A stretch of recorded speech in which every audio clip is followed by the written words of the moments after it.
Okay, you are welcome back.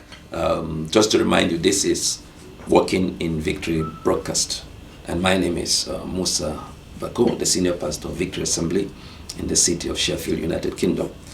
I have been talking on breaking the yoke of bondage, and I said I was going to show you 4 ways the devil can subject you to bondage. The first one that I've talked about is human control, and the second one I want to present to you is what I call direct demonic control.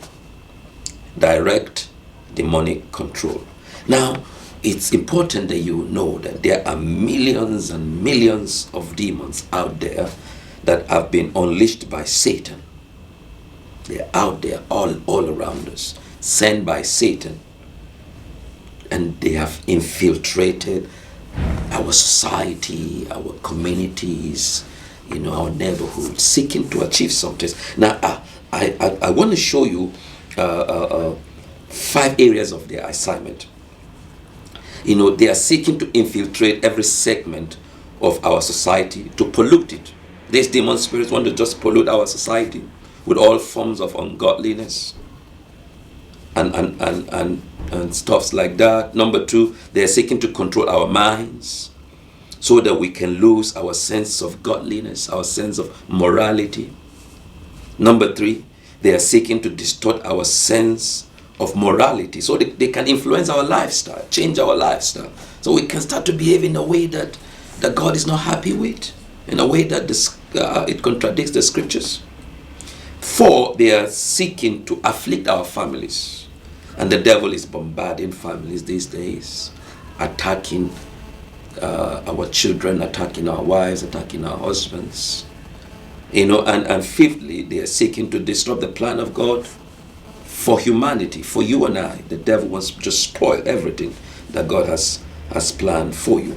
And you see, these demon spirits are in different categories. If you look through the scriptures, you will see that they are in different categories. And each category of demon spirit is responsible for a particular behavioral disorder. For example, there is what is called the spirit of immorality, and the spirit of immorality, when it's at work in a place, you see immorality taking place. You see people, living, in lifestyles that you don't want to talk about. Dirty lifestyles, ungodly lifestyles, and you wonder why people can behave that way. Is the spirit of immorality. There is another spirit that is called the spirit of fear. When that demon spirit is in a place, people are afraid. People are afraid for no reasons. You see grown-ups afraid for no reasons, and some people cannot just make a meaningful progress in life because they're afraid to take a particular step, even though they know it's the right thing to do. Some people are afraid to break a relationship, even though it's damaging to them. Some people are afraid to move town because they don't know what is in the future. It's fear is keeping them down. Some people are afraid to invest, even though they've got loads of money stuck in their bank account and it's not giving them much. Some people can't fly in aeroplane.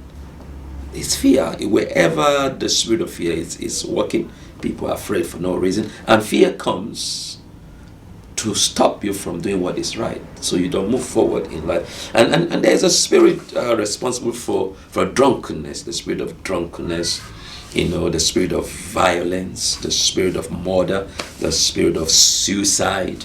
Every behavioral disorder, is being influenced by a demon spirit. And you can tell what spirit is operating in the life of a man simply by looking at his lifestyle. When you look at a man's lifestyle, the way he behaves, you can tell what spirit is functioning in his life. And it's important that you recognize that there is a spirit out there that is seeking to subject you to bondage. They're called demon spirits, and you don't give them chance. at all. Now, demon spirits seek to gain control in a subtle manner. In a subtle manner, they use enticement, seduction to trap their victims. They employ the senses to get their victim obsessed with a teen, with the intention to use the teen to bring them under their influence. So what you see, what you hear, what you touch, what you taste and smell can be a gateway that can open up your life to these demon spirits. So it is important to note that demons don't just seek control over a man just for the sake of it. Like I said, their intention is always to damage you. Now let me share with you instance. For instance, if a demon is able to bring you under the bondage of drugs, or alcohol, then that demon may eventually use that to damage your health, rob you of your job, rob you of your finances, may use that to break and destroy the relationship that you have. So demons actually are behind drug addictions, alcoholic addictions, sex addictions, like pedophilia and all that. There are demon spirits behind that. When you start to feel, control in this way, you really need to seek for help. If these demon spirits can get you to be a slave, for instance, and more importantly, under the bondage of sexual immorality and perversion, they will use that to destroy you. They will use that to really pull you down, destroy your relationship, bring your honor down. So when you start to feel in an abnormal way in the area of sex, then you need to really fight it. They want to bring you to shame.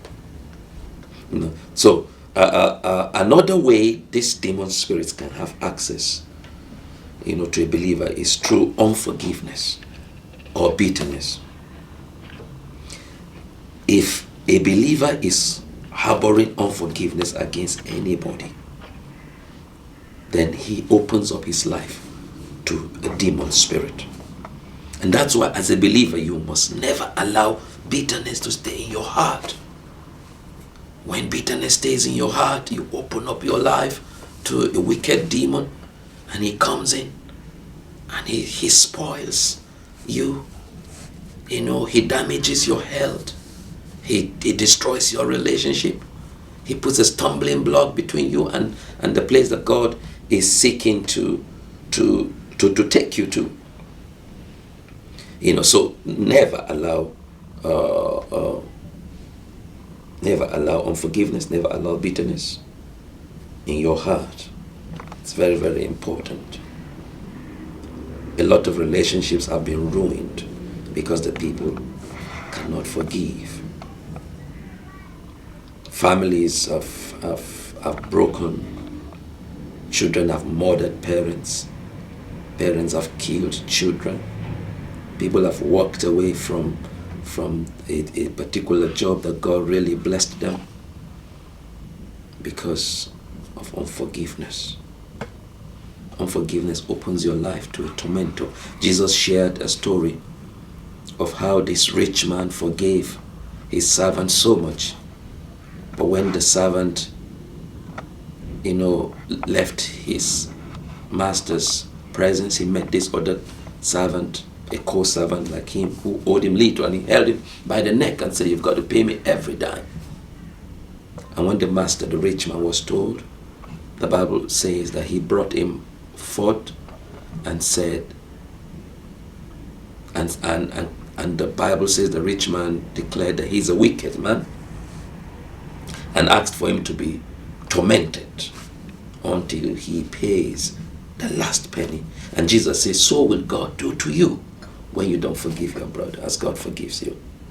So you see, anytime you are holding bitterness against somebody, God sees you as a wicked person. And the protection around you breaks. And your life is open to the tormentor. He torments you financially. He torments you in the area of health. He disrupts your relationship. He wreaks havoc in your business. Demons want to have a field day in your life. But don't let them. One of the ways they can access you is through bitterness and unforgiveness. Don't let them. Okay, I'm going to put a break here, and then when we come back, I'll show you the third way that you can be subjected to bondage if you let it.